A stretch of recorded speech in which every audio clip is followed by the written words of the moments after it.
industry, the government of Uganda or the country of Uganda should focus, is Uganda ready to accommodate the new technologies? For instance, our neighboring countries such as like Kenya, Ethiopia, they are already tapping into the new technology. Like, for example, the Boeing 787 is a very efficient aircraft. It's very light. So it travels longer. It's fuel efficient, you know, environmental friendly. Countries like Kenya have already adapted. They have built airports that can accommodate such bigger aircraft.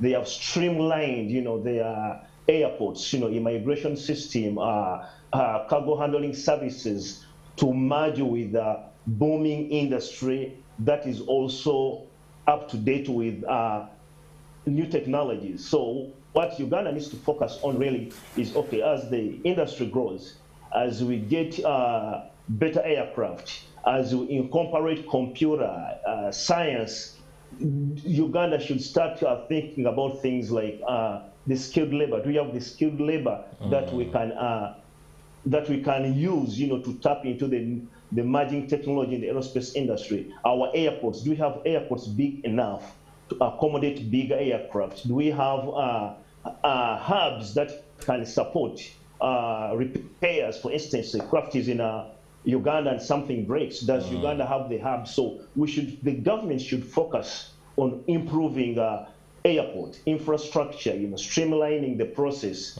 skilled labor. What do we have? Like, what are the plans what plans does Uganda have the next 10 or 5 years? How many skilled labor in the aerospace industry, avionics, is Uganda thinking of sending abroad for studies? You know what I mean? Things like that. So the policymakers should focus on, yes, the world is growing fast as far as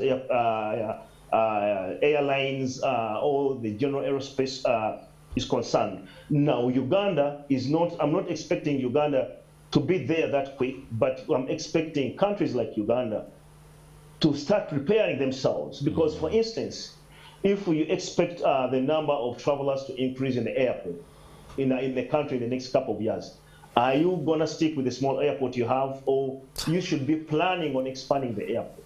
Are you going to stick with the current system, immigration system, how you can handle passengers in and out quick, or you're going to accommodate, or you're going to acquire a system that can handle many passengers? So as the world grows, and since Uganda is in the infancy stage, we should start focusing as a nation on how our airports, even other infrastructure, services from the airport, the taxi programs from the airport, and all that stuff, we should focus on how are we going to improve our infrastructure, how are we going to improve our system so that we can tap into this. And how do you do that? Invest more money in avionics, invest more money in transport and communication, invest more money in sciences, in avionics studies in Uganda, things like that.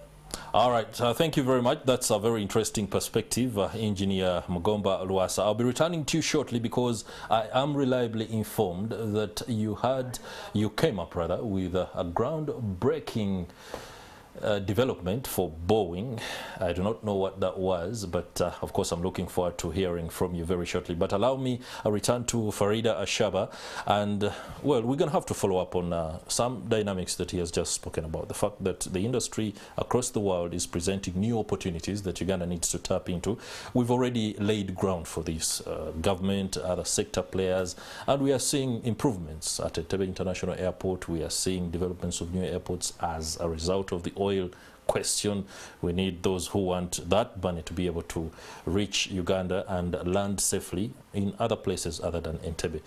When you see all this happening, are you seeing a coherent trajectory, or we are a bit in fits and starts?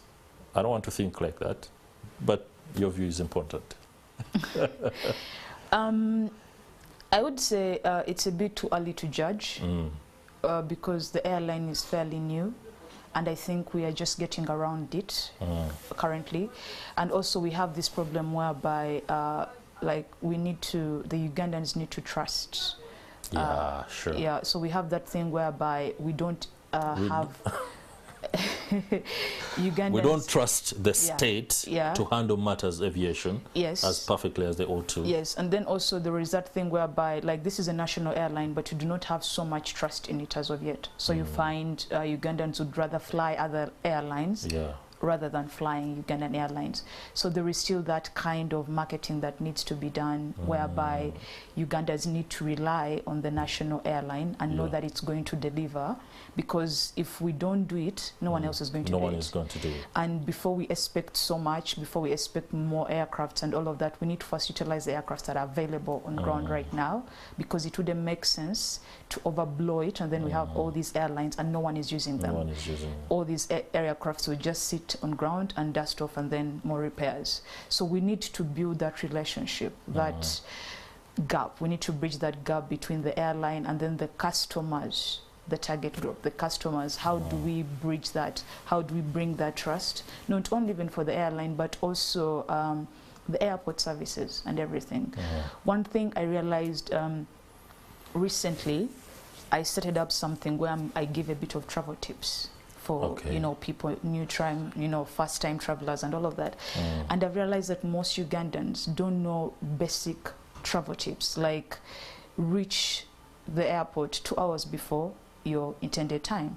So you have people expecting to go to the airport 15 minutes to their flight, and when the aircraft leaves, they're very surprised that, it should have waited for me. It should have, so I tried it, and someone came to me, I know, and then someone was telling me that, but DXB wait for, like, Dubai airport waits for you, and I'm like, it may have been a one-time thing, but there is that thing where we lack, and we also don't know, like, we need to educate. This goes on even beat the services at the airport, immigration. That's right. They need to have these segments where they educate Ugandans on why they do things they do, so that when someone is there, they are not surprised. So we need to build that trust and that relationship. And when that happens, then we can now look at the bigger picture. Yeah. But right now, I think it's a bit unfair. It would be unfair for me to judge. Before giving the airline at least maybe 10 years, a bit of 10 years. Of course, what I can say is that Uganda Airlines has the benefit of the doubt from most of us. However, when you talk about trust, it's down to the fact that the managers, or those that superintend over the managers, have allowed for some of the inconsistencies to glare, and they shouldn't be doing that. I think the PR job should improve. You spoke about something that is very pertinent, Ugandan pilots preferring to fly other planes, that is working with other companies. It is okay, somebody can sell their labor to whoever is paying well, but how is our pool of skilled labor in aviation in the country, given that you are in it and working? Okay, point of correction. I didn't say Ugandan pilots prefer. I meant passenger-wise. Passenger-wise, passengers prefer, like the Kenyan Airlines, AT and all of that. I got that. But yes, we do also have Uganda, most of the Ugandan pilots that I know of. I don't know many who fly abroad. Most of them fly within Uganda. And if it comes to how skilled they are really skilled. They are really skilled, because one of the things that you should always go on by before you look at the rates of accidents. In the previous years, this is how you should follow up. If you look at the Ugandan track record, it's not so much, and that's why it's not saying that people who have accidents are not as skilled, but that should tell you that there is a bit of safety that is taken, like people don't just get licenses, they're not just handed out because you look good and all of that. There are certain, steps that you have to go through to make sure that you're fit for those particular licenses that you acquire. So when it comes to the pilots, I can tell you that for me, my experience is that they are really, really skilled. Now, when it comes to these other people that come in, I don't know as much, I can't speak from their point of view, but for the time that I've been at the airport, both as a pilot and as a passenger, I think there is a bit of lack of training, not all of them, but some handlers, but the aviation schools in Uganda are really good, and they put out really skilled people. I really don't think that we need to bring in people from abroad. We need to bring in foreigners to be flying our aircrafts. I don't think we need to bring in foreigners to be maintaining our immigration or our offices.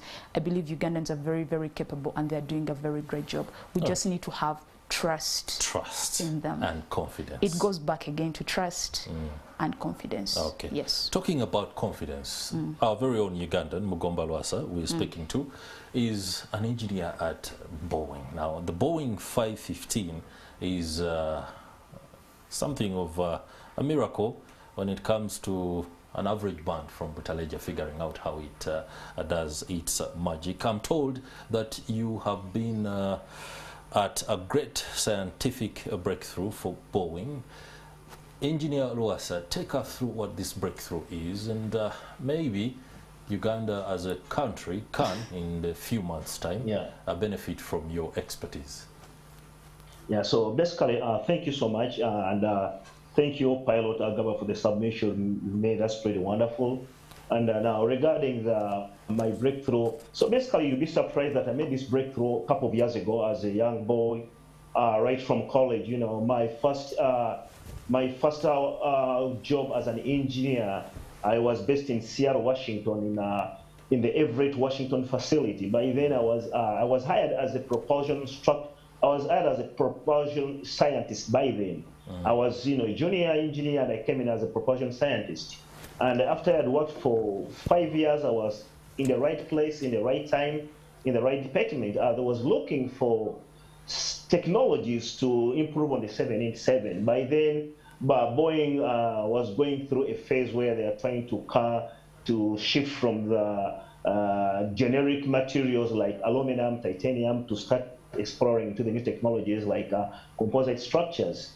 And I was one of the lucky young engineers right from college through, still strong, enthusiastic, with my engineering, So I was given a task to work with some senior engineers in the propulsion systems department, and I was supposed to be looking at an improved tailcone muffler. Basically, with aircraft, they have a muffler. Pilot Ashaba may be aware of that.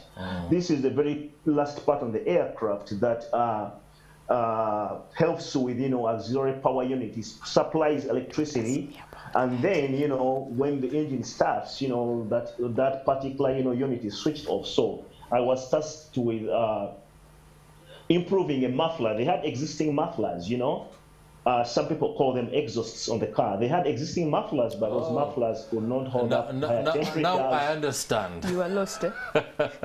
I'm also, you hear me? I understand. Yeah, go ahead.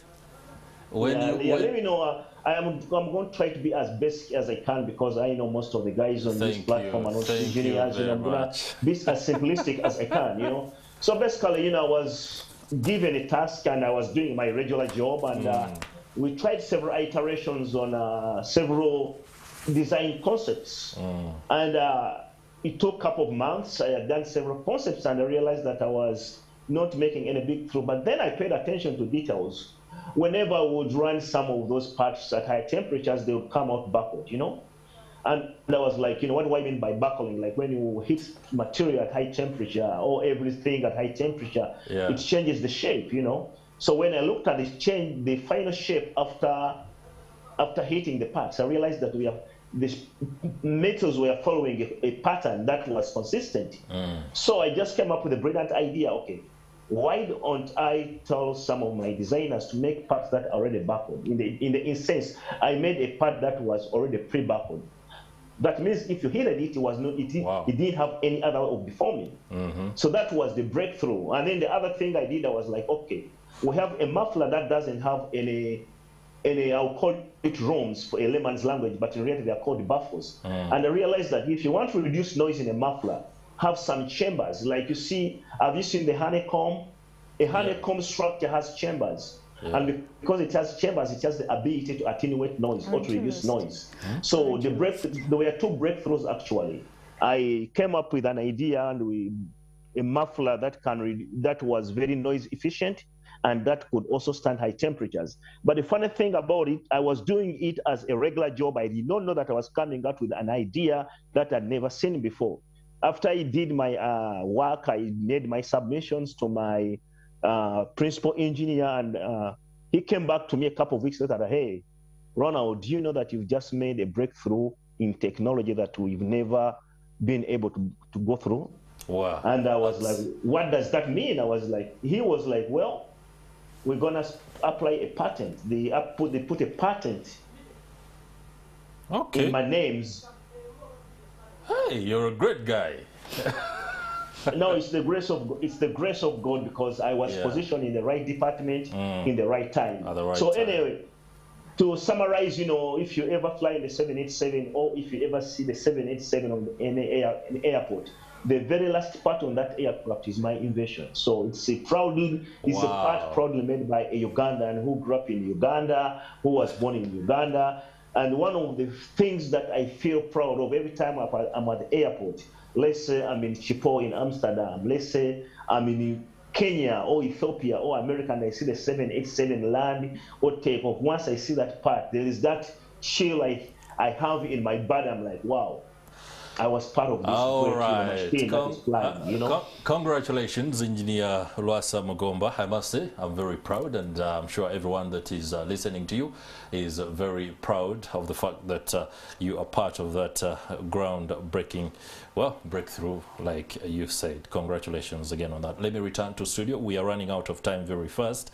I'll ask Faridah Ashaba I know he's spoken about very interesting stuff. Yeah, congratulations. And, that's really amazing. Yeah, that's really. You should be able to liaise with Engineer Lwasa, and then you guys talk to government.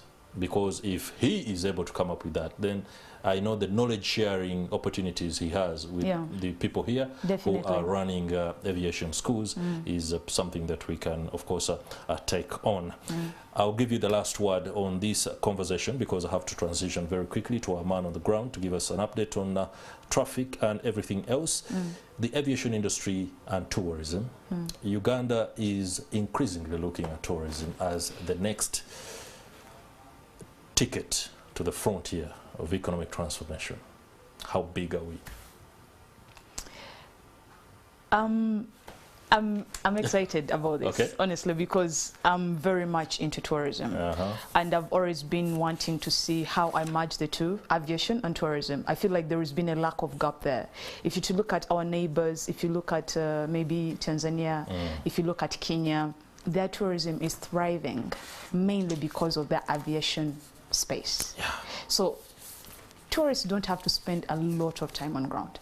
And I think that's why we are lacking as Ugandans. Our domestic travel is very, very lacking. It's not very much. It's unheard of. That's right. And most of the people are not aware of it.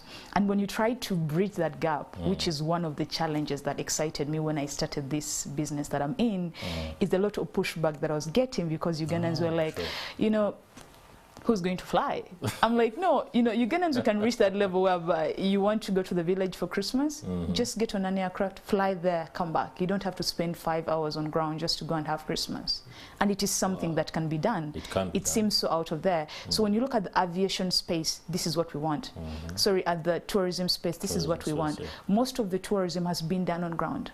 So which means you take a lot of time. You're going to take about 5 days to cover so many districts and all of that. So when you bring in the aviation aspect into it, the time that you're going to spend on ground will be double. It will be cut down. If it is going to be like 5 days, it's going to be like 1 day. And that offers a tourist a lot more chance to see more attractions. And this is why you need the smaller aircrafts. And that is why, for me, that's why I stayed rather than go for the bigger. Because if you're in the big aircraft, you cannot fly close to the ground. Exactly. So with the small aircrafts, you have that, experience whereby we have been flying with so many people. Recently, I've been doing so many scenic flights. And then, people flying overhead Lake Victoria. And it's really amazing, and they're seeing all these different like Mabira, following River Nile, trekking it, seeing where it's going.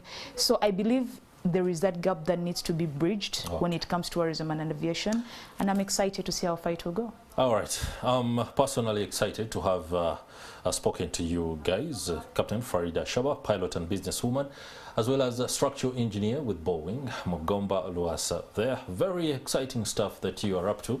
I hope one of these days you should come down here in Uganda and speak to some of the students who are in engineering for a little bit of inspiration.